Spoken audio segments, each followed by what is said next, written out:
நல்ல மன வாஞ்சைகளை கொடுத்து அப்படி சமூகத்திற்கு வருகிற ஒரு ஆசையை கொடுத்தபடினால் உள்ளத்தின் ஆழத்தை நன்றி சொல்ல கடைப்பட்டிருக்கிறேன். இந்த நாளில் நாம் தியானத்துக்காக எடுத்துக்கொண்ட வேத பகுதி யாத்ராமத்தின் புஸ்தகம் 1ஆம் அதிகாரம். யாத்ராமத்தின் புஸ்தகம் 1ஆம் அதிகாரம் 20-23 வரை வாசிக்கலாம்.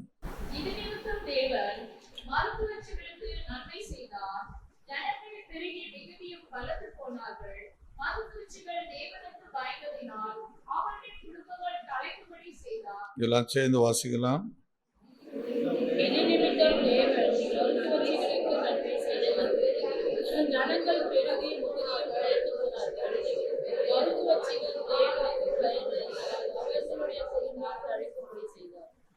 இருபத்தி ஓராம் வசனம், மருத்துவச்சிகள் தேவனுக்கு பயந்ததினால் அவருடைய குடும்பங்களை தழைக்கும்படி செய்தார்.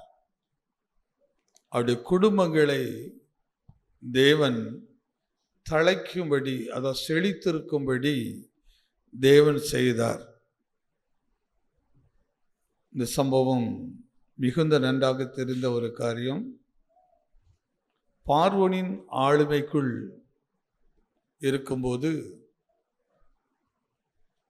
பார்வோன் தன்னுடைய அரசு ஒரு பெரிய கட்டளை, ஒரு ஆர்டர் போடுகிறது. இஸ்ரவேலருக்குள் ஆண் பிள்ளையாய் பிறக்கிற எல்லாவற்றையும் கொன்று போட வேண்டும் என்று ஒரு கட்டளை பிறக்கிறது. அதன்படி நடக்கிறதையும் பார்க்கிறோம். ஆனாலும் அந்த எகிப்துக்குள்ளவும் தேவனுக்கு பயப்படுகிற குடும்பங்கள் இருந்தது என்பதை நாம் இந்த வார்த்தையை படிக்கும்போது கவனிக்கிறோம். சில நேரம் நாம் நினைப்போம், ஆலயத்துக்குள் இருக்கிறவர்கள் தான் கர்த்தருக்கு பயப்படுவார்கள் என்று நினைக்கிறோம். ஆலயத்துக்கு வெளியே இருக்கிறவர்களெல்லாம் தேவனுக்கு பயப்படாதவர்கள் என்றும் நம்முடைய மனதில் நினைக்கிறோம். ஆனால் இந்த பகுதியை படித்து பார்க்கும்போது எகிப்துக்குள்ளும் தேவனுக்கு பயப்படுகிற ஒரு கூட்டத்தை தேவன் ஏற்படுத்தி வைத்திருந்தார்.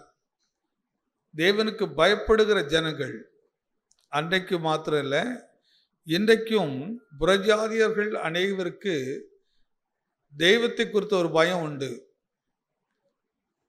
ஏதோ ஒரு தெய்வத்தை சொல்லி அதை குறித்த பயமும் உண்டு. ஆனால் ஒரு சிலருக்கு ஜீவனுள்ள தேவன் இயேசுதான் என்பதை அறிந்து வெளியில் இருக்கிற கூட்டங்களை நாம் பார்க்க முடியும். ஆனால் அந்த தேவனுக்கு பயப்படுகிற பயத்துக்கு தேவன் வைத்திருக்கிறது குடும்பத்தின் கட்டமைப்பில் ஒரு பெரிய ஆசீர்வாதத்தை கர்த்தர் வைத்திருக்கிறாராம். அப்போ தேவனுக்கு பயப்படுகிறது என்று சொல்லுகிற அந்த பயத்தை நாம் இதை எப்படி எடுத்துக்கொள்வது? நான் பயப்படுகிறேன் என்று சொல்வது பயமா, அல்லது அவரை குறித்து பேசுவது அவருக்கு பயப்படுகிறேன் என்று அர்த்தமா? இல்லை. அரசு ஒரு கட்டளை கொடுக்கிறது. இவர்கள் அரசுடைய பணியாட்களாக இருக்கிறார்கள். அரசு சொல்லுகிறது, எந்த யூதனுடைய தாய் பிள்ளை பெற்றாலும் அந்த பிள்ளையை நீ கொண்டு போடுங்கள் என்று ஒரு சட்டத்தை ஏற்றுகிறது. ஆனால் அந்த அரசு பணியில் இருக்கிறவர்கள் இவர்களெல்லாம் சாதாரண மனிதர்கள் அல்ல. அரசை எதிர்க்க வேண்டும். அதை மீறினால் எதிர்த்த மாதிரி, எதிர்த்தால் என்ன தண்டனை நடக்கும் என்பதும் தெரியும். அப்போ அரசுடைய அதிகாரத்தையும் தாண்டி அப்படி மனதில் தேவனை குறித்த ஒரு பயம் எப்படி இருந்திருக்கிறது பாருங்கள். தேவனை குறித்த ஒரு எண்ணம் எப்படி இருந்திருக்க பாருங்கள். அதனால்தான் கர்த்தருக்கு பயப்படுகிறவனையே நோக்கி பார்ப்பேன். கர்த்தருக்கு பயப்படுகிறவன் நோக்கி பார்ப்பேன்.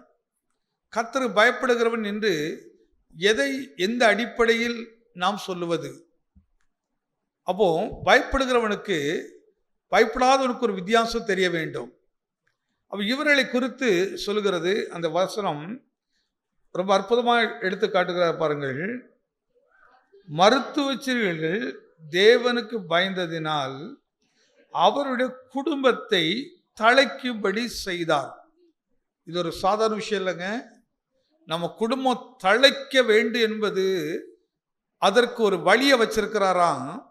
தேவனுக்கு பயப்படுகிற ஒரு பயம் யாருடைய இருதயத்துக்குள் இருக்கிறதோ அந்த இருதயத்துக்குள் இருக்கிற அந்த பயத்து நிமித்தம் உன் குடும்பத்தை சிதைய விடாமல், நம்முடைய குடும்பத்தை அழிய விடாமல், நம்முடைய குடும்பம் கெட்டு போகாமல் அதை தழைக்க செய்கிற பொறுப்பை தேவனே எடுத்துக்கொள்கிறாராம்.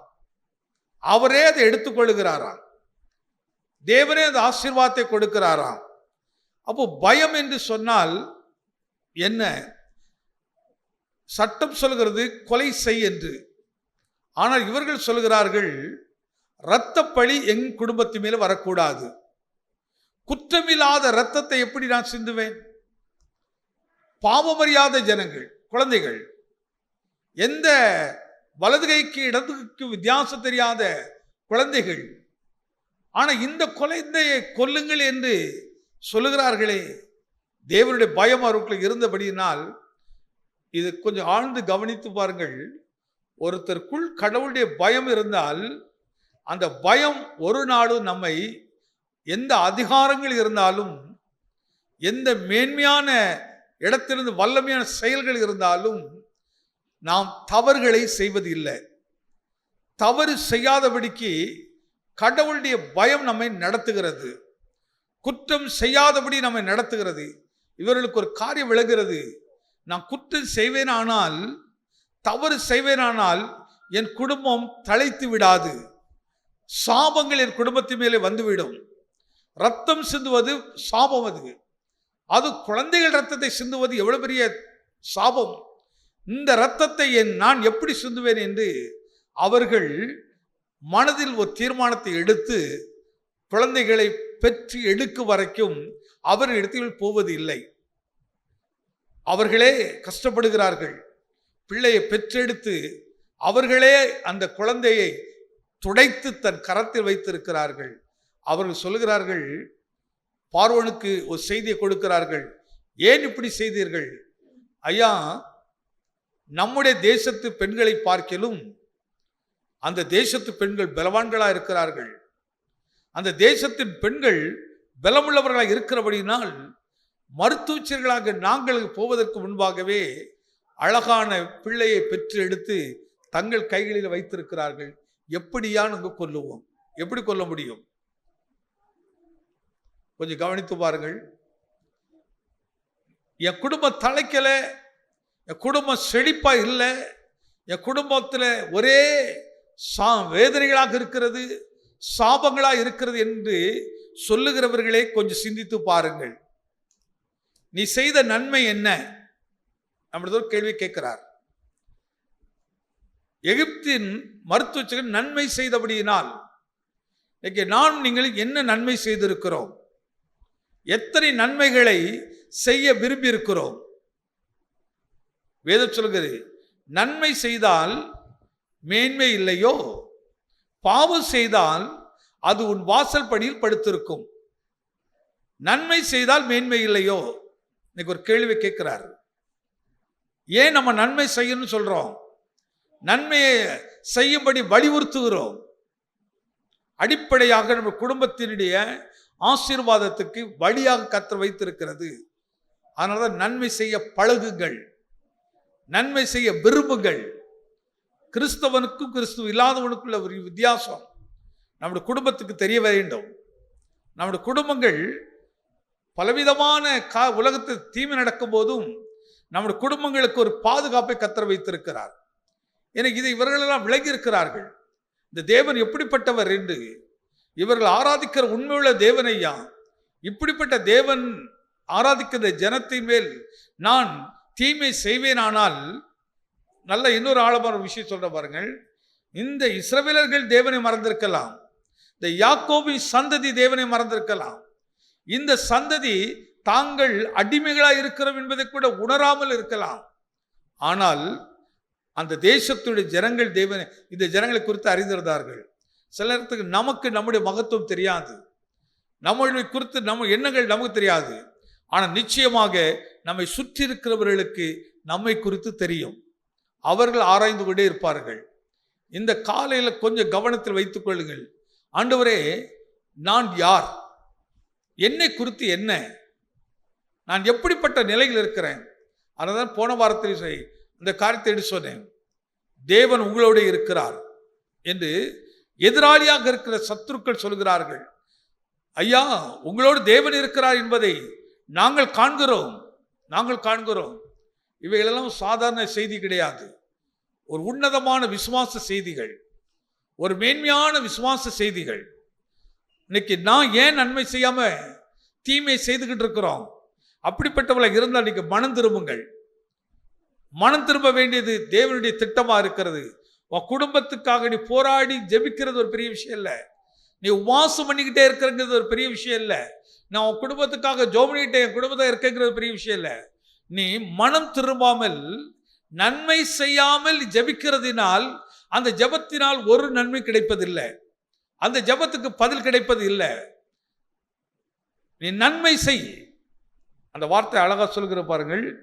மருத்துவச்சிகள் தேவனுக்கு பயந்ததினால் அது குடும்பங்கள் தழைத்தது. அப்படி தழைப்பதற்கு என்ன காரணம்? அதுக்கு முந்திர 20 வசனத்தை வாசிங்க. இதனி நிமித்தம் தேவன் மருத்துவச்சிகளுக்கு நன்மை செய்தார். ஜனங்கள் பெருகி மிகுதியும் பலத்து போனார்கள். தேவனுக்கு பயந்ததினால் அவர்களுடைய குடும்பங்கள் தழைக்கும்படி செய்தார். நல்ல ஒரு செகண்ட் அப்படி யோசிங்க. இன்னைக்கு இந்த இடத்துல தேவனுக்கு பயந்த குடும்பம் என்று தைரியமா இத்தனை சொல்ல முடியும். அவங்க மட்டும் கையை வைத்து ஒரு ஆமீன் சொல்லு.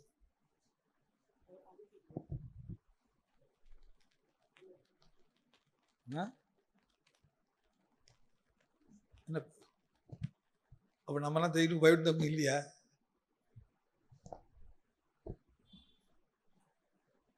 தேவனுக்கு பயப்படாத ஒரு கிறிஸ்தவனா இருக்கிறதை விட நீ ஒரு வேற வழியில் போயிட்டு இருக்கலாம்.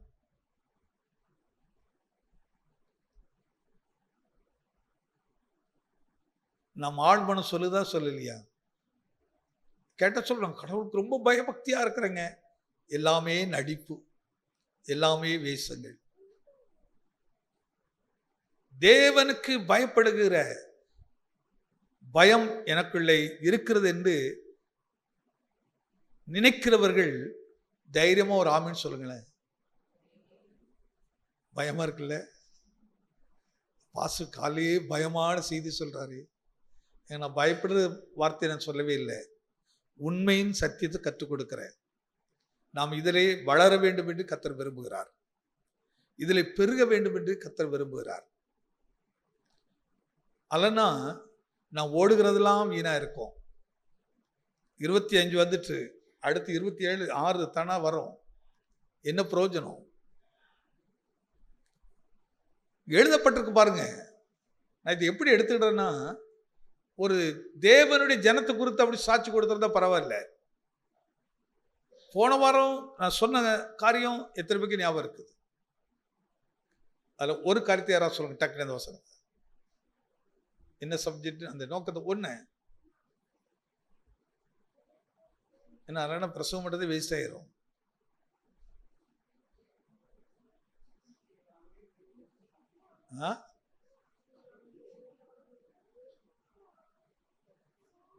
அது நான் அந்த கண்டினியூடே அடுத்த லெவலுக்கு கொண்டு வந்தேன். இந்த மாதத்தின் முதல் வார்த்தை,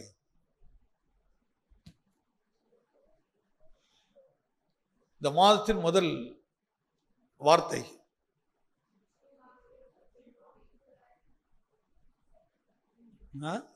நிச்சயமாகவே. அருமையா சுகுணாவுக்கு ஒரு கிளாப் பண்ணுங்களேன். ஏன்னா நம்ம வசனங்கள் எல்லாம் இங்கே கேட்டுட்டு அப்படியே நோட் பண்ணிட்டு அப்படியே விட்டுட்டு போயிருந்தோம். அந்த வசனத்தை நம்ம எத்தனை சொல்லி ஜெபிச்சுக்கிட்டு இருக்கிறோம். இந்த வசனத்தின்படி நடத்துன்னு எத்தனை சொல்லிட்டு இருக்கிறோம். அது ரொம்ப கவனமான ஒரு காரியம். ஒரு மனுஷனை எப்போ விடுதலை, வசனம் தான் விடுதலையாக்கும். வசனம் தான் ஒரு மனுஷனை மீட்டு எடுக்கும். வேற எதுவும் மீட்டெடுக்காது. எந்த காரியம் நம்ம மீட்டெடுக்காது. அதனால்தான் சொல்லுகிறார் பாருங்கள், வசனத்தை அனுப்பி அவர்களை குணமாக்கினார். குணம் என்ன? உனக்குள்ள இருக்கிற பொல்லாத சுபாவங்கள் எப்போ மாறும், கீழ்ப்படியாத குணங்கள் எப்பொழுது மாறும்னா வசனத்தை படிக்கும் போதுதான். அந்த வசனம் நம்மோடு பேசும், அந்த வார்த்தை உணர்த்திக்கிட்டே இருக்கும். தம்பி நீ போற வழி சரியில்லை, தங்கச்சி நீ போற வழி சரியில்லை, தாயே நீ போற வழி சரியில்லை, நீ பேசுகிறது சரியில்லை, நீ சிந்திக்கிறது சரியில்லை. இந்த வசனம் தான் நம்மளோட பேசிக்கிட்டே இருக்கும், உணர்த்திக்கிட்டே இருக்கும்.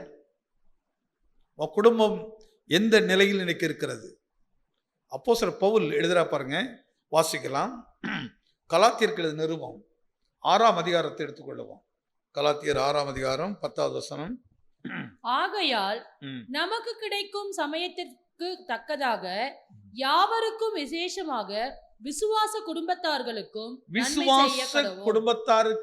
நன்மை செய்ய கடவோம். உன் குடும்பம் நன்மை செய்யணும். குறிப்பாக என்ன குடும்பத்துக்கு சொல்றாரு? இந்த விசுவாச குடும்பத்துக்குள்ள, சபைக்குள்ள ஒரு குடும்பத்துக்கு ஒரு குடும்பம் நன்மை செய்ய பழகணும். ஒரு குடும்பத்தில் பிரச்சனை சொன்னா அந்த குடும்பத்துக்காக நீ செபிக்க பழகணும், அந்த குடும்பத்துக்கு புத்தி சொல்ல பழகணும், அந்த குடும்பத்துக்குள்ள போய் நீ எந்த வசனத்தை கீழ்ப்படியிலங்கிற சுட்டி காட்டணும். இன்னைக்கு நமக்கு பிடிக்காத விஷயம் எது தெரியுமா? கடவுள் எனக்கு என்ன செய்தாரு, ஆண்டவர் எனக்கு என்ன பண்ணினாரு, அவர் எதுவுமே செய்யலையே, அவர் ஒண்ணுமே பண்ணல, எனக்கு இந்த கஷ்டம் மாறல, இந்த துக்கம் மாறல, இப்படி பேசுவோம். அப்படிப்பட்டவற்றை நீ ஒரு வசனத்தை எடுத்து காட்டி, ஐயா இந்த வசனத்தின்படி நடக்கிறையா, இந்த வசனத்தின்படி பேசுகிறாயா, இந்த வசனத்தின்படி உன் விசுவாசம் இருக்குதா, உன் விசுவாச குடும்பம் தானா, அப்படி கொஞ்சம் வசனத்தை எடுத்து சுட்டி காட்டணும். வெறுக்கலாம், வெறுத்து நம்மளை குற்றப்படுத்தலாம். ஆனாலும் நமக்கு இருக்கிற நன்மை எது தெரியுமா? நீ வசனத்தை எடுத்து அவங்களோட பேசணும். விசுவாச குடும்பத்தார் செய்கிற நன்மைங்கிறது வெறும் பணம் கொடுக்கறது மட்டும் இல்லை, ஏதோ ஒரு சரீர உதவி மட்டும் செய்கிறது இல்லை. அவர்களுக்காக ஜெபித்து அவர்களுக்குள்ளே தழைக்காம இந்த குடும்பம் செழிக்காம சாபத்துக்குள்ள இருக்க என்ன காரணம் எடுத்து காட்டுறவங்களுக்கு. அப்போ பிரஜாதியா இருக்கிற எகிப்தினுடைய மருத்துவச்சர்களுக்கு ஒரு தேவபயம் இருந்துச்சு. தேவபயம் இருந்தபடியினாலே அந்த குடும்பத்தை தேவன் தழைக்க பண்ணினார் என்று எழுதியிருக்கிறது. அப்படியானால் ஏன் நம்முடைய குடும்பம் தழைக்காமல் இன்னைக்கு கரண்டு போயிருக்கிறது? ஒன்றுமில்லாமல், பிரயோஜனம் இல்லாமல், ஒரு கனி இல்லாமல், ஒரு வளர்ச்சி இல்லாமல் பட்டு போயிருக்கிறதே என்பதை குறித்து அவருக்கு சுட்டி காட்டி அந்த வசனம் என்ன சொல்லுகிறது என்று விசுவாசம் உண்டாகத்தக்கதாக விசுவாச குடும்பத்தாருக்கு, விசுவாசிகளாக நாம் ஒருவருக்கொருவர் அவர்களுக்கு கடிந்து புத்தி சொல்லணும். இன்னைக்கு கடிந்து புத்தி சொன்னா அவர் நல்ல ஊழியக்காரர் கிடையாது, அவர் நல்ல போதகர் கிடையாது, அப்படிதானே? இங்க வா,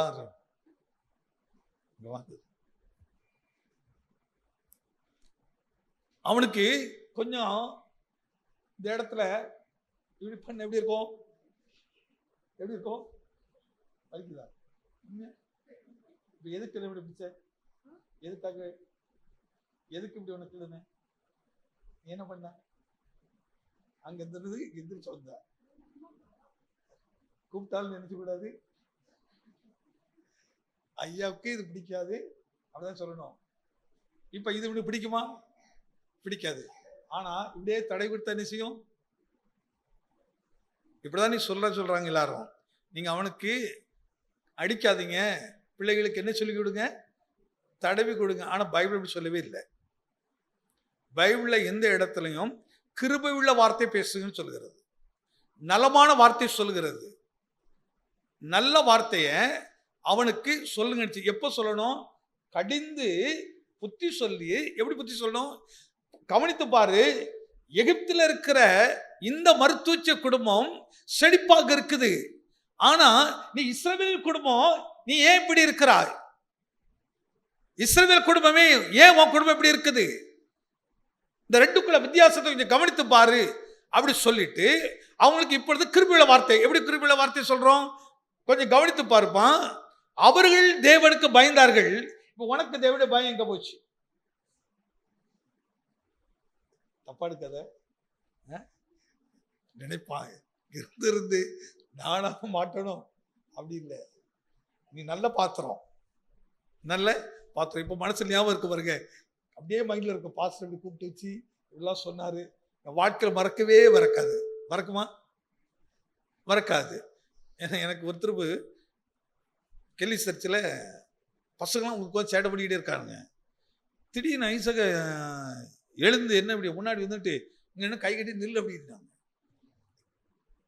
புரியவே இல்லை. இன்னை வர மறக்க மாட்டேங்குது.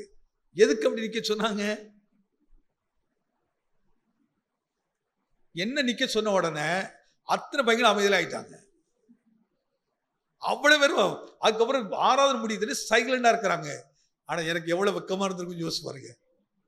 இப்ப இவன் சின்ன பையன், அவனுக்கு எனக்கு அப்போ வயசு எதுன்னு தெரியுமா? 25 வயசு. நிக்க சொன்ன எப்படி இருந்திருக்கும்? எவ்வளவு வெக்கமா இருந்திருக்குமா இருந்தது? அவ்வளவு கஷ்டமா இருந்துச்சு அது. ஏன் இப்படி ஐயா பண்ணாங்க, எதுக்கு பண்ணாங்க இன்னைக்கு வர மறக்க மாட்டேங்குது. அதனாலதான் எந்த இடத்துல நின்னாலும் இப்ப என்ன செய்ய மாட்டோம், சேட்டை பண்ணவே மாட்டோம். சிலது மறக்காம இருப்பதற்கு இப்ப மறக்காம புத்தி சொல்றேன். அப்படிதானே? ஆரோக்கியம் மறக்குமா? மறக்கதான். அவன் எத்தனை வயசுதான் சொல்லுவான். போய் ஒரு நாள் அன்னைக்கு எங்க பாஸ்டர் நிக்க வச்சாரு. எதுக்கு தெரியுமா? நான் எந்திரிச்சு அம்மா கூப்பிட்டான்னு வந்தேன். கூப்பிட்டது அம்மா, பாடுபட்டது யாரு? நானு. மறக்கவே மறக்காது அவனுக்கு. தப்பா எடுத்துக்கிடாத, மறக்காது. அப்ப பாருங்க, புத்தி சொல்லணுமா? நீ ஒரு நல்ல விசுவாசியா இருந்தால், நல்ல விசுவாச குடும்பம் என்று ஒருவேளை சொல்லுவாயென்றால், ஒருவரை காணும்போது அவர்களுக்கு நம்முடைய குடும்பம் இன்னைக்கு தழைக்காம இருக்குது, நம்ம குடும்பம் செழிப்பு இல்லாம இருக்குது, நம்ம குடும்பத்தில் ஒரு மகிழ்ச்சி இல்லை, குடும்பத்தில் துக்கம் இருக்குது, வேதனை இருக்கு. காரணம் என்ன ஆண்டவரே? எங்கே தேவனுடைய பயம்? தேவனுக்கு பயந்திருந்தா நான் நன்மை செய்திருப்பேனே. எங்கே நீ செய்த நன்மை? இன்னைக்கு ஒரு கேள்வி நம்ம பக்கத்தில் கேட்கிறார். நீ செய்த நன்மைகள் என்ன? நிறைய பேர் பாஸ்டிங் 40 நாள் அப்படி எடுப்பீங்க. அவங்களாம் கொஞ்சம் 40 நாள் ராப்புகள் அப்படி பாடிட்டு போறதுக்கு இல்லை. எங்கே சுமந்து போகிறீன்னு பாடிட்டு போறதுக்கு இல்லை. ஆண்டு கேட்பாங்க, எங்க சுமந்துட்டு போறது? வருஷம் வருது, உன்னை பார்த்துட்டு அந்த பாட்டு தான் பாடிக்கிட்டே இருக்கிறேன்.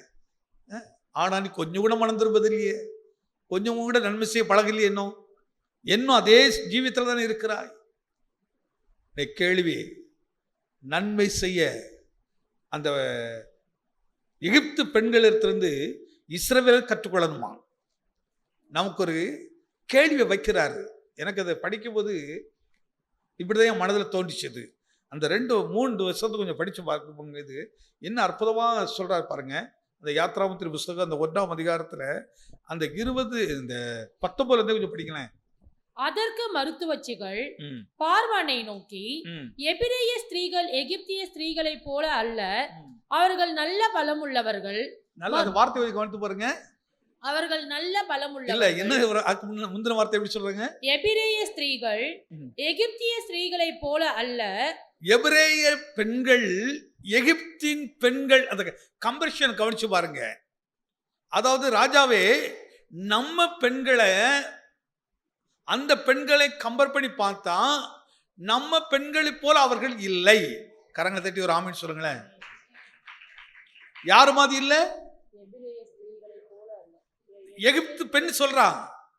எகிப்தினுடைய ராஜாவிடத்தில் பேசுகிறான். ராஜாவே, நம்ம பெண்கள் மாதிரி இந்த எபிரேயர் பெண்கள் என்ன இல்ல, அவர்கள் நல்ல பலம் உள்ளவர்கள். கரங்களை தட்டி ஆமீன் சொல்லுங்க. அவர்கள் நல்ல பலன் உள்ளவர்கள். இன்னைக்கு எத்தனை பேர் நம்புறீங்க? நம்ம பலன் உள்ளவர்களா நம்புறீங்களா, பலகீனமான பாத்திரம் நம்புறீங்களா? ஆமே. சொல்றது யாரு பார்த்தீங்களா? அது ரொம்ப முக்கியம். நம்ம கூட்டத்துக்குள்ளேயே சொல்றது ஒரு பெரிய விஷயம் இல்லை. எதிர் இடத்துல இருக்கிற அந்த எதிராளி பேசுகிற ஒரு வார்த்தை, நம்ம பெண்களை போல. இதை எப்படி பார்க்கணும்னு சொன்னா, மற்ற சபைகளை போல அல்ல, மற்ற ஊழியர்களைப் போல அல்ல, மற்ற நபர்களைப் போல அல்ல. நம்மளை கர்த்தர் விசேஷித்தவர்களை வைத்திருக்கிறார். எதுல? நன்மை செய்வதில். வீடுகள் தோறும் இந்த வீட்டு கூட்டம் நடத்துறது எதுக்குன்னா, புத்தி சொல்றதுக்கு தான். புத்தி சொல்லி ஜெபம் பண்றதுக்கு தான்.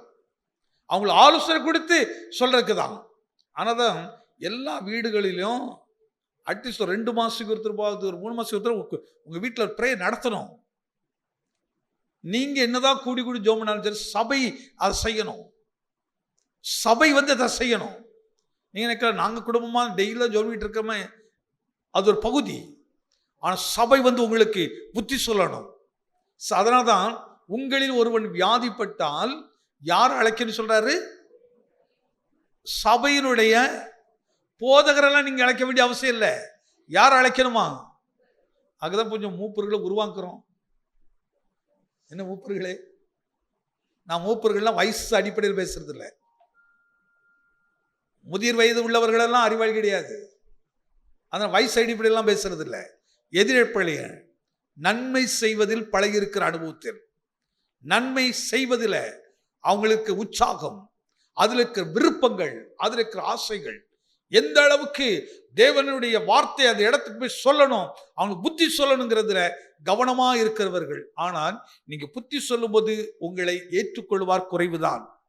நீங்க புத்தி சொல்லும் போது உங்களை வெறுக்கிறவர்கள் அதிகம் இருப்பார்கள். ஆனால் நீங்க அதை குறித்து கவலைப்படாதீர்கள். ஏனென்றால் நமக்குள் இருக்கிறது தேவனுடைய பயம். நான் எதை செய்தாலும் கர்த்தருக்கு செய்கிறேன், கர்த்தருக்கு பயந்ததை செய்கிறேனே தவிர இந்த மனுஷரினை புகழ வேண்டும் என அல்ல, இந்த மனுஷனை பாராட்ட வேண்டும் என அல்ல, அல்ல எந்த மனுஷனிடத்தில் எனக்கு ஏதோ கிடைக்கும் என்பதற்காக அல்ல. நான் தேவனுக்கு பயந்து செய்வேன். ஆனால் தேவன் உங்க குடும்பத்தை தானாகவே தழைக்கும்படியும் செழிக்கும்படி செய்வார். இதை ஏற்றுக்கொள்ளுகிறவர்கள் ஆம் ஆண்டவரே இன்றையில் இந்த தீர்மானத்தை எடுக்கிறவங்க மட்டும் கரங்களை உயர்த்தி ஒரு ஆமீன் சொல்லுங்க. இவ்வளவுதானா? இவ்வளவுதானா? இவ்வளவுதானா? இந்த பக்கத்துல வாய் என்ன பிளாஸ்டிக் போட்ட மாதிரி அப்படி மூடிட்டு இருக்கிறீங்க. இந்த பக்கத்தில் எல்லாம் சேர்த்து ஒரு ஆமீன் சொல்லுவான். கேட்கல கேட்கல ஆமே. அப்போ சாவின அந்த கூரெல்லாம் இயேசு சிலுவையில் அதை முறித்துட்டாரு. ஆனா ஓல்ட் டெஸ்டமெண்ட்லயே சாபத்தை நன்மையினால் ஜெயிக்கணுங்கிறாரு. அதனால தீமையை தீமையினால் வெல்லாமல் எதனால் வெல்லணுமா? நன்மையினால் வெல்லுங்க. அதனால நன்மை செய்ய படிங்கள் அப்படிங்கிறாரு. கிறிஸ்தவ வாழ்க்கை படிச்சுக்கிட்டே இருக்கிறது, எக்ஸாம் எழுதிக்கிட்டே இருக்கிறது. ஒவ்வொரு எக்ஸாம்லையும் இன்னைக்கு தோத்துட்டாலும் அடுத்து என்னை எழுதணும், நான் தோத்துட விட மாட்டேன், நான் தோத்துட்டேன்னு நினைக்க மாட்டேன், ஆண்டவர் அடுத்துல படிச்சு எழுதுவேன், அடுத்து படிச்சுவேன். கிறிஸ்தவ வாழ்க்கைங்கிறது எக்ஸாம் கடைசி நிமிடம் வரை உண்டு. ஆனால் தான் வேதம் சொல்லுகிறது, முடிவு பரியந்தம் நிலை நிற்பவனே ரட்சிக்கப்படுவான். கடைசி நிமிஷம் சில நேரத்தில் பேச பாருங்க, நாங்கள் அன்னைக்கு எப்படிலாம் ஒளிஞ்சிச்சு தெரியுமா, நாங்கள் என்னைக்கு அது அன்னைக்கு. இன்னைக்கு யாரு நீ? இன்னைக்கு ஜெயிக்கிற ஆளா தோத்து போன ஆளா? கிறிஸ்தவ வாழ்க்கை வேண்டும். நீ பின்னாடி உள்ளதை நினைச்சிட்டே இருக்கக்கூடாது. பின்னானதை மறந்து முன்னானவைகளை நோக்கி ஓடணும். நமக்கு ஒவ்வொரு நாள் எக்ஸாமு, ஒவ்வொரு நாளும் கண்களுக்கு எக்ஸாம் இருக்குது, காதுக்கு எக்ஸாம் இருக்குது, நாவுக்கு எக்ஸாம் இருக்குது, காலுக்கு எக்ஸாம் இருக்குது, சிந்தைக்கு எக்ஸாம் இருக்குது. அதை நினைத்து நினைத்து ஓடிட்டே இருக்கணும். நான் பேசும்போது கவனமா இருக்கணும். கவனித்து கவனித்து நான் முன்னேறி செல்வது தேவனுடைய சுத்தமா இருக்கிறது, தேவனுடைய திட்டமா இருக்கிறது.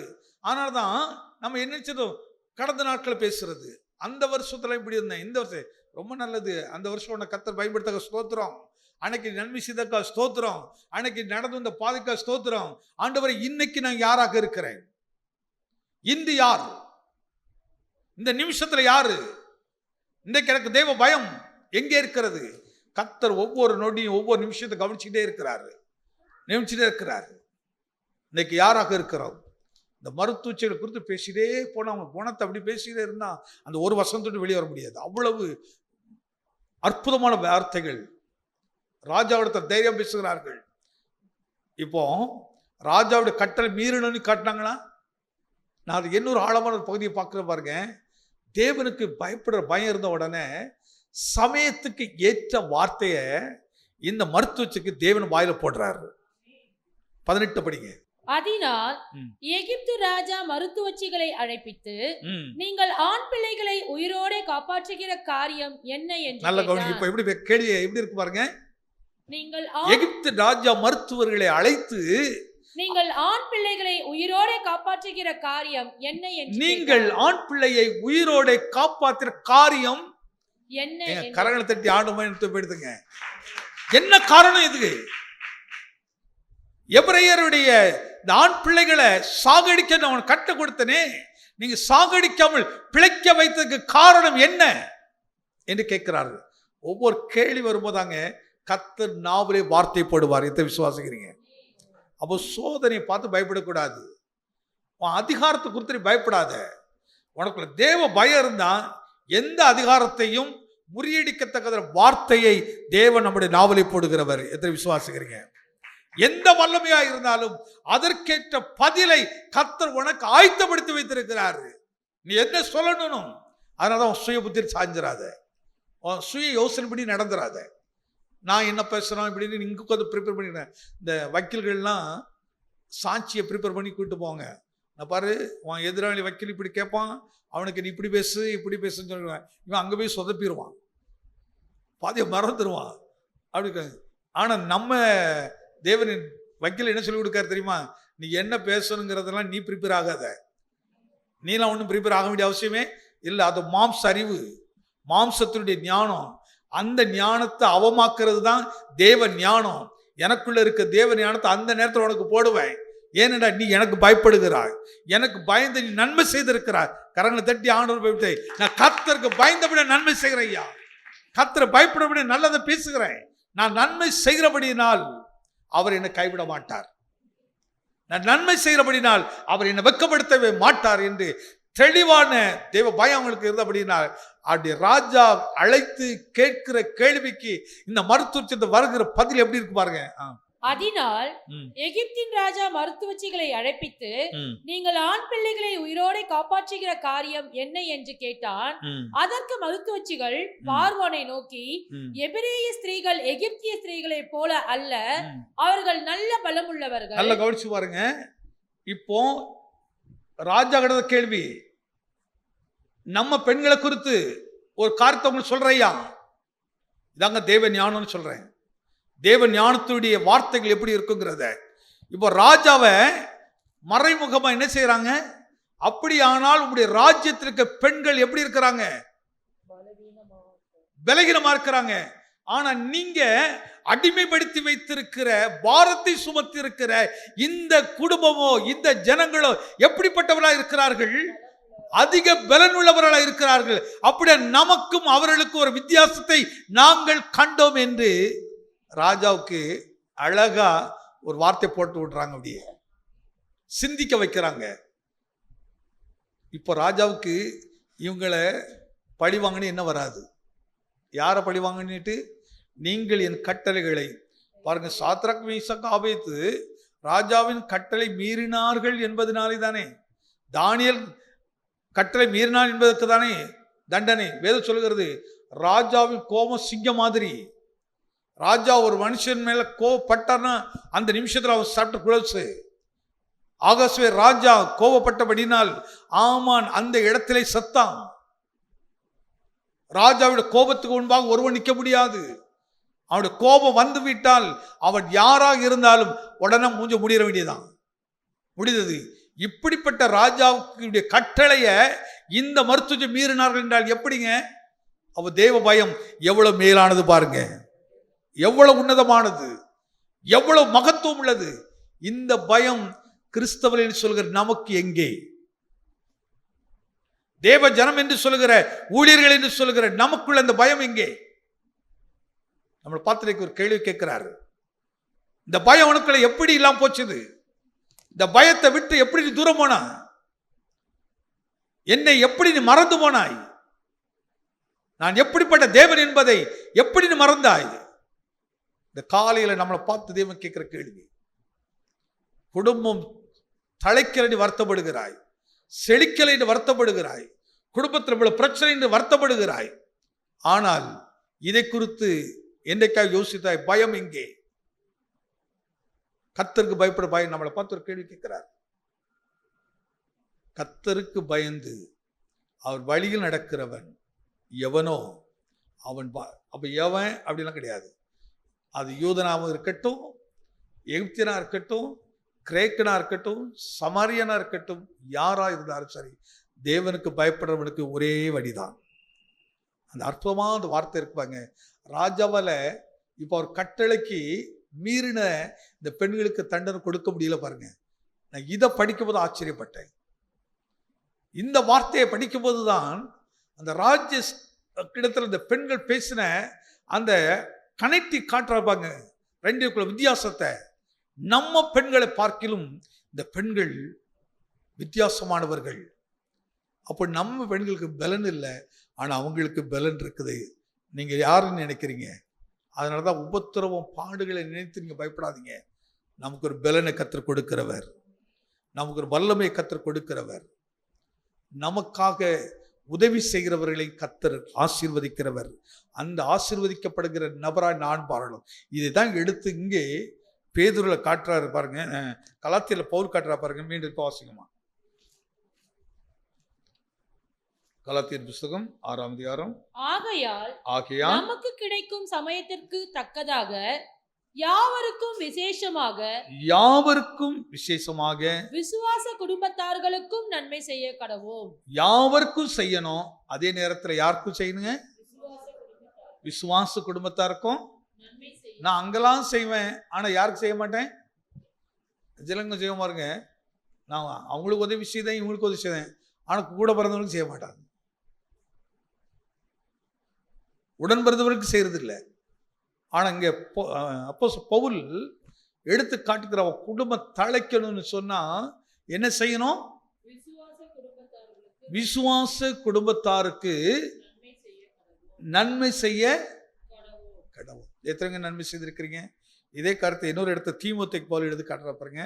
குறிப்பிட்ட ஒரு நபருக்கு எடுத்து காட்டுறாரு. 2 தீமோத்தேயு புத்தகம் 1ஆம் அதிகாரம் 5ஆம் வசனத்தை எடுத்துக்கொள்வோம். அந்த விசுவாசம் முந்தி உன் பாட்டியாகிய லோவிசாலுக்கும் உன் தாயாகிய அனித்தியாளுக்குள்ளும் நிலைத்திருந்தது. அந்த வார்த்தை அடுத்து சொல்கிறாரு. ரொம்ப அற்புதமான வார்த்தை இருக்கு பாருங்க. 2 தீமோத்தேயு 1ஆம் அதிகாரம் 5ஆம் வசனம். இன்னைக்கு நமக்குள்ள ஒரு தீர்மானத்தை எடுத்து போன அக்கா தான் இந்த வார்த்தையில பேசுறேன். மீண்டும் ஒரு முறை வாசிக்கும். அது அந்த விசுவாசம் முந்தி உன் பாட்டியாகிய லோவிசாலுக்குள்ளும் உன் தாயாகிய ஒரு நிமிஷம். அந்த விசுவாசம் எந்த விசுவாசம் சொல்றது? அதுக்கு மேல உள்ள வசனத்தை வாசிங்க. உன்னிலுள்ள மாயமற்ற விசுவாசத்தை நினைவு கூறுகிறதினால், உன்னிலுள்ள மாயமற்ற விசுவாசத்தை நினைவு கூறுகிறதினால் என் முன்னோர்கள் முதற்கொண்டு என்னுடைய முன்னோர்கள் முதற்கொண்டு சுத்த மனசாட்சியோடு ஆராதித்து வரும் தேவனை நான் ஸ்தோத்திரிக்கிறேன். அந்த கீவேர்டை எடுத்துட்டு அதுக்கப்புறம் இதை காட்டுறேன். ஏன் காட்டுறேன்னா அப்பதான் புரியும். இப்போ அந்த விசுவாசம் சொல்றாரு. எந்த விசுவாசம்? எந்த விசுவாசம்? அவருடைய குவாலிட்டி எடுத்து காட்டுறாரு பாருங்க. அதோடைய தகுதி எடுத்து காட்டுறாரு. அந்த விசுவாசனை என்ன விசுவாசங்கிற காட்டுறாரு. வாசிமா 4. சுத்த மனசாட்சியோட முதல்ல என்ன விசுவாசம் இருக்கணுமா? சுத்தமான மனசாட்சி. சுத்த மனசாட்சியோட ஆராதித்து வரும் தேவனை நான் ஸ்தோத்திரிக்கிறேன். சுத்த மனசாட்சி. இப்ப நம்ம எத்தனை பேருங்க சுத்த மனசாட்சியோடு தேவனை ஆராதிக்கிறோம்? நான் ஏற்கனவே நிறைய பேர் சொல்லியிருக்கிறேன். தேவனுடைய ராஜ்யத்தில் போகும்போது சின்ன கூட்டம் தான். இதான் உண்மை. நீங்க நான் நினைக்கிற மாதிரி கூட்டமாக உள்ள போறது இல்லை. கூட்டமாக போகிற நரகம் தான். ஆக அந்த ஆர்டர் சொன்ன பாருங்க.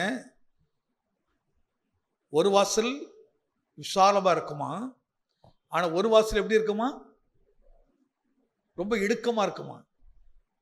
இடுக்கமா இருக்க வாசல போக பிடிக்குமா? விசாலமா இருக்க வாசல போற பிடிக்குமா?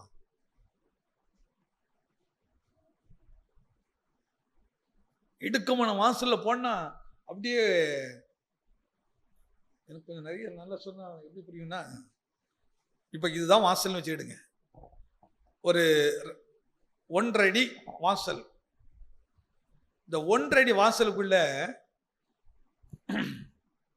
100 கிலோ 150 கிலோ வெயிட் இருக்கிற ஒரு நபர் போன்னு சொன்னா போக முடியுமா? போக முடியுமா? என்ன ராணிக்கா? ஆமா, நான் தானே கிடைச்சேன் உங்களுக்கு.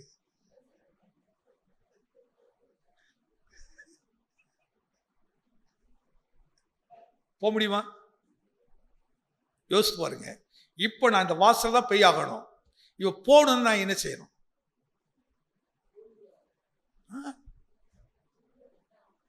என்ன செய்யணும்? சாப்பாடை கண்ட்ரோல் பண்ணணும், காலை எதிர்த்து நடக்கணும். டாக்டர் சொன்ன செய்வதெல்லாம் எல்லாம் விடணும். ஆட்டோமேட்டிக்கா, அதாவது ரைஸ் எல்லாத்தையும் நிப்பாட்டிட்டு, என் ஃப்ரெண்டு ஒருத்தர் சொன்னார், எப்படா இப்போ காலையில் என்ன சாப்பிடும் தெரியுமா? காலையிலே கொத்தவரைக்காய் இந்த இவ்வளவு வேக வச்சு அதில் விட உப்புலாம் சேர்க்கறது இல்லை. ஏன் உப்பு சேர்க்கல? ப்ரெஷர் வேற இருக்குது, என்ன பண்ணுறது? எண்ணெயில் பொரிக்கிறது இல்லை, வேக வச்சு நான் இவ்வளவுதான் காலையில் சாப்பிட்றேன். மத்தியானம் ஒரே ஒரு சப்பாத்தி சாப்பிட்றேன், அது கூட கொஞ்சம் காய்கறி சாப்பிட்றேன். நைட்டு அதே மாதிரி ஏதாவது ஒரு காய் வேக வச்சு சாப்பிட்டுட்டு படுத்துடுறேன். இப்போ பார்த்தியா என் உடம்பு எப்படி ஆகிட்டு பாருங்க. அவருக்கு நல்ல வெயிட் 130 கிலோ எவ்வளோ இருந்த ஆள், இப்போ அவர் 60 கிலோ ஆயிட்டார். எத்தனை கிலோ? டாக்டர் சொல்லிட்டாரு, நீ உடம்ப இழைக்கலைன்னா சீக்கிரம் செத்து போயிட்டாரு, இதெல்லாம் குறைச்சுன்னு சொல்றாரு. இப்போ பயம் வந்துச்சு. டாக்டரோட வார்த்தை இவ்வளோ பயம் பாருங்க. இப்போ நான் 60 கிலோக்கு வந்துட்டேன் அப்படிங்கிறார். ஒரு ஆச்சரியமான ஒரு விஷயம் தான். வெறும் கொத்தவரைக்காய் சாப்பிட முடியுமா? உப்பு குறைஞ்சினா சாப்பிட முடியுமா? எண்ணெயில் பொரிக்கலாம் சாப்பிட முடியுமா?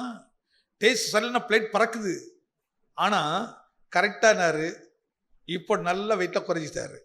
அதே போல தான் தேவ ராஜ்யத்தில் போகணும்னா உலக சாப்பாடை எல்லாம் நீ வெறுக்கலைன்னு சொன்னா, உலக சிற்றின்பத்தில் வெறுக்கலைன்னு சொல்லனா, நீ இந்த வழிக்குள்ள போகவே முடியாது. அது சொல்ற இடுக்கமான வாசல்னு சொல்கிறார். இடுக்கமான, உனக்கு பிரியம் ஆனால் ஆண்டவருக்கு பிரியம் இல்லை. உனக்கு ஆசை, ஆண்டவருக்கு அதில் ஆசை இல்லை. நீ அதை மேன்மையை நினைக்க, ஆண்டவருக்கு அது மேன்மையை தெரியலை. அவன் சில சொல்லும் தேவசித்தம்னு சொல்றவன். தேவசித்தம் என்ன? ஒருவனும் கெட்டு போகாமல் எல்லாரும் நித்திய ராஜ்யத்தை, நித்திய ஜீவனை பெற்றுக்கொள்வது தேவசித்தம். இதான் ஆண்டவருடைய சித்தம். அப்போ நித்திய ஜீவனை பெற்றுக்கொள்வதற்கு எதிராக இருக்கிற செயல்கள் எல்லாம் தேவனுடைய சித்தம் அல்ல. அப்போ இவைகளை விட தான் பாருங்க. இன்னும் ரொம்ப அற்புதமா சொல்லனா, நம்ம காத்து மாதிரி மாறிடுவாங்க. அப்படியே ஆண்ட வருகையில அப்படியே எடுத்துக்கொள்ளப்படுவோம். காத்து மாதிரி சொன்னா கவலையற்றோட மாறிடுவோம். இந்த காலையில ஒரு கவலை கூட இல்லாம நான் இருக்கிறேன்னு சொல்றவங்க மட்டும் ராமன் சொல்லுங்க. மூட்டை சுமந்துக்கிட்டு நான் இங்க போறேன், ஐயா நான் பறந்துடுவேன். எப்போ பறப்பேன்? கவலை இல்லாத ஒரு வாழ்க்கை, துயரத்தை வெறுக்கிற ஒரு வாழ்க்கை. உன் குடும்பம் ஸ்பிரிச்சுவல் வளர்ச்சியில செழித்திருக்கிறது. எந்த குடும்பத்துக்குள்ள கவலை என்கிறத அந்த வியாதி இல்லையோ அந்த வீடு மகிழ்ச்சியா இருக்கும், நல்லா ஆசீர்வாதமா இருக்கும், லேசாக இருக்கும். பாருங்க, நம்ம மனம் ரொம்ப லேசாக இருக்கும். இன்னைக்கு எல்லாரும் மூட்டை கவலை சுமந்துக்கிட்டு தான் என்ன செய்கிறது? அந்த மனுஷன் சரியில்லை, இந்த மனுஷன் சரியில்லை, அவன் சரியில்லை, இவன் சரியில்லை, இது சரியில்லை, வேலையில் பிரச்சனை, இந்த பிரச்சனை சுமந்துக்கிட்டு அதெல்லாம் தூக்கி துற போடுங்க. அந்த கவலையை தூக்கி போடுங்க. நீங்க இந்த பாரத்தை சுமக்காதீங்க. இயேசு அதான் சொல்லுங்க, வருத்தப்பட்டு பாரம் சுமக்கிறவர்களே நீங்கள் எல்லோரும் என்னிடத்தில் நான். நீங்கள் விசுவாச குடும்பத்தாரு. என்ன குடும்பத்தாரு? விசுவாச குடும்பத்தாரு.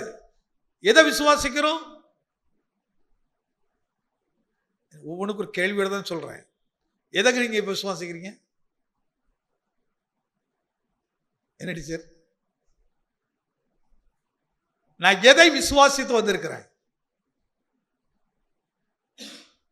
எதை நம்பி வந்திருக்கிறேன்?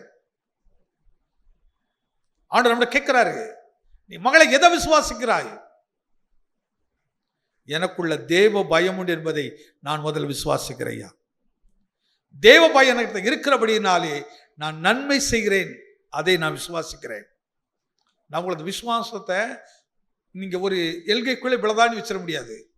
அதோடைய ஆழம், அதோடைய நீளம், அதோடைய உயரம், அந்த விசுவாசத்துக்கு பெரிய ஆழம் இருக்குது, அதுக்கு பெரிய உயரம் இருக்குது. அதுக்காக அந்த மருத்துவச்சி குறித்து பேசுறேன். அந்த மருத்துவச்சிற்கு எவ்வளவு விசுவாசம் இருந்தா அந்த தேவ பயம் வந்திருக்கும் பாருங்க, அல்லது எவ்வளவு பயம் இருந்தா அந்த விசுவாசம் வந்திருக்கும், எப்படி வேணா எடுத்துடுங்க, வந்திருக்கும் பாருங்க. அதிகாரத்துக்கு எதிர்த்திருக்கிறார்கள். நல்லா விளங்கிச்சது. இந்த ரத்தப்படி வந்தா அது சாபமா மாறுகிறோம். அதுக்கு நம்ம இடம் கொடுக்கவே கூடாது. நம்முடைய ராஜா செய்கிற தவறு என்பதை உணர்கிறார்கள். நம்ம இதெல்லாம் கொஞ்சம் யோசிக்க மாட்டோம். புத்திலாம் ஏன் சொல்லணும் அப்படின்ட்டு, தவறுன்னு சொல்லத்தக்கதான தைரியம் நமக்கு வேணும். எப்போ அது வரும் நமக்குள்ள? தேவ பயம் இருந்தால் மட்டும்தான் வரும். தேவனுக்கு பயப்படுற சுவாவம் நமக்குள்ள இருந்தால் மட்டும்தான் வரும். அல்லனா யாரும் அவங்க சொன்னாங்க இவங்க சொன்னாங்க அதெல்லாம் நம்பிக்கிட்டு இடப்போம். அதெல்லாம் நம்பி பேசுவோம்.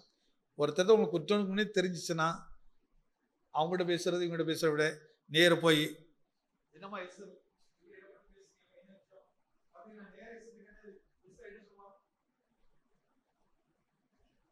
என்ன சொல்லுங்க சார்,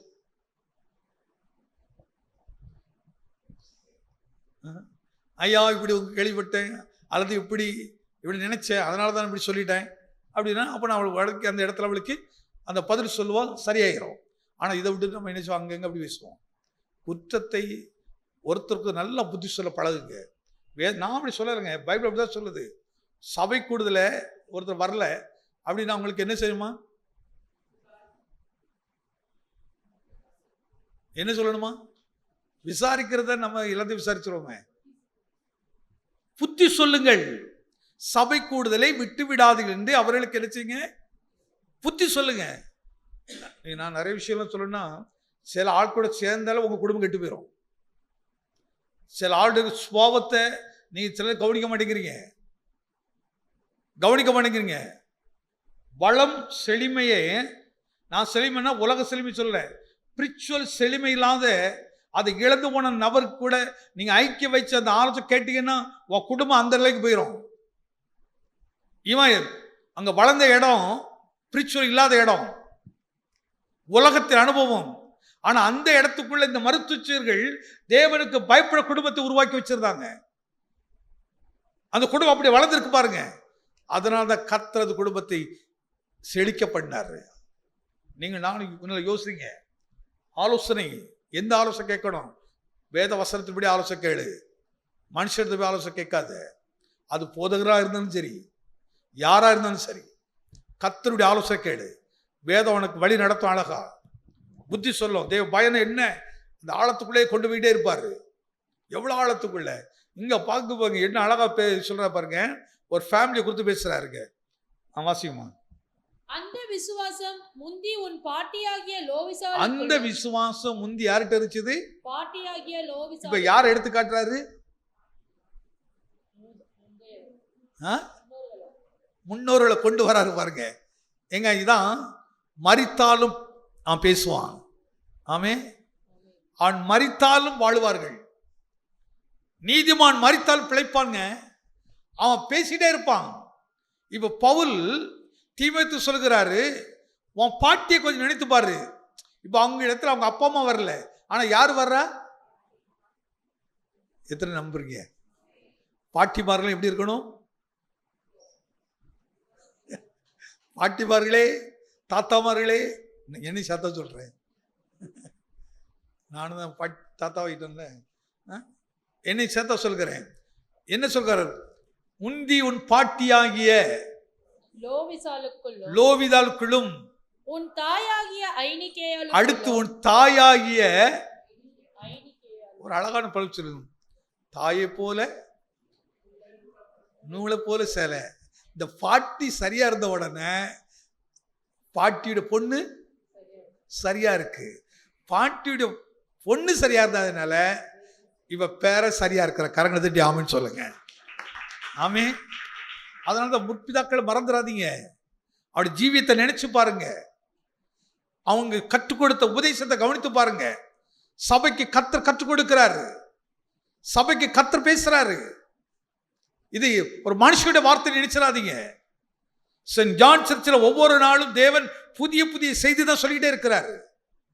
ஆழ்ந்த சத்தியங்களை கற்றுக் கொடுத்துக்கிட்டே இருக்கிறாரு. அதாவது வசனம் இப்படி பேச அப்படி இல்லை.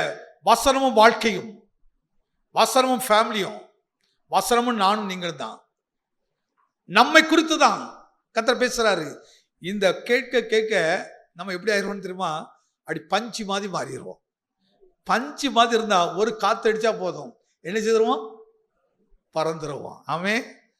ஒரு நாள் இயேசுவின் வருகைங்கிற காத்தடிக்கும், அன்றைக்கு நாம் எல்லாரும் சபையாக பறந்துருவோம். அதனால தான் இந்த உலக பாரத்தை இங்கே விட்டுருங்க. இதெல்லாம் சுமந்துட்டே அலையாதீங்க. அதெல்லாம் நான் பொதுவாக இன்னொரு விஷயம், அது கூட வந்து அண்ணனாக இருந்தாலும் தம்பியாக இருந்தால் அக்கா இருந்தாலும் சரி, ஒரு நேரம் 2 நேரம் 3 நேரம் அவங்களுக்கு போய் போய் புத்தி சொல்லு. அதுக்கப்புறம் கேட்டா சரி, கேட்கலன்னு சொன்னா அவன் உனக்கு யார் தான்? அந்நியன். அதுக்கப்புறம் நீ கவலைப்பட்டு இருந்தா உனக்கு பிரஷரு சுகரு எல்லாம் வரும். இப்போ வியாதிக்கு யார் காரணம்? சொல்ல வேண்டியது உன் கடமை. சபைக்கு சொல்கிறதை காதுடன் கேட்க கடவன். இப்ப சொல்லியாச்சு, கேட்கறது கேட்காதது. சில கேள்வி வரும், என்ன பாஸ்டர் அவனுக்கான இவ்வளவு ஜெபம் பண்ணிட்டே இருந்தேன், அவன் மனம் திரும்பலையே. ஏன் மனம் திரும்புறான்? மனம் திரும்ப போறான். அவன் ரட்சப்படுறான், ரட்சப்பட போறது. உன் வேலை என்ன? நீ சொல்லிரு, புத்தி சொல்லிரு, கடிந்து சொல்லு, அடிச்சு கூட புத்தி சொல்லிரு. சொல்லிட்டு அதுக்கப்புறம் அந்த வார்த்தை நீ சுமந்துகிட்டு இருக்காத. நீ சுமக்கும் போதுதான் உனக்குள்ள பிசாசு உள்ள வருவான். ஏன்னா எங்கே கவலை இருக்கிறதோ அங்கே பிசாசு இருப்பான். எங்கே தேவ சித்தம் இருக்கிறதோ, தேவ பயம் இருக்கிறதோ, அந்த இடத்தை பிசாசு நடுங்கி ஓடுவான். உள்ள நுழைய மாட்டான். அது யாராக இருந்தாலும் சரி. அந்த வாரத்தை இது ஒரு அனுபவத்தை ஒரு முறை நான் ஒழித்து வந்த ஊருக்கு போயிருக்கிறேன். உள்ள நுழைஞ்ச உடனே ஒரு செய்தி, உங்க தம்பி இப்படி பண்ணிட்டார், அப்படி பண்ணிட்டார், எப்படி பண்ணிட்டார் அப்படின்னுட்டு அப்படின்னு. அப்போதாங்க எங்கள் பஸ் ஸ்டாண்டில் இறங்கி அது வந்து ஒரு 2 கிலோமீட்டர் நடந்து போனோம். நடந்து போதுக்குள்ளே 3 பேர் சொல்லிட்டாங்க இந்த விஷயத்தை. இப்போ மைண்ட் எப்படி இருக்கும்? சண்டே காலையில் அப்போ அங்குள்ள உபதேசர் வந்தோடனே நீங்கள் தான் மெசேஜ் கொடுக்குன்னு சொல்லிக்கிறேங்க. இப்போ எனக்கு மனதில் ஒரே போராட்டம், என்ன போய் பேசுறது? அங்கே போய் என்ன போய் பேசுறது? மனதுக்குள்ள ஒரே குழப்பம். சரீர உணர்வு அப்படி சொல்லுது. ஆனால் கரெக்டான நேரத்தில் ஆவியில சொல்கிறாரு, சொல்லியாச்சு, கேட்கலன்னு இப்போ அவன் உனக்கு யாரு? அந்நியன். நீ ஒரு அந்நியனுக்கு ஒரு சொல்லிட்டு நீ கவலைப்படுவியா? அந்த மாதிரி நினைச்சுக்க. நீ போய் வேலை செய், நீ போய் என் வேலை செய். வசனம் உடனே என்னை திடப்படுத்திச்சுது. வசனம் திடப்படுத்தாம எனக்கு இது நியாயமாதிரியே தெரிஞ்சிருக்குமானா நான் நினைச்ச அன்னைக்கு அந்த ஊழியத்தை செய்திருக்க மாட்டேன்.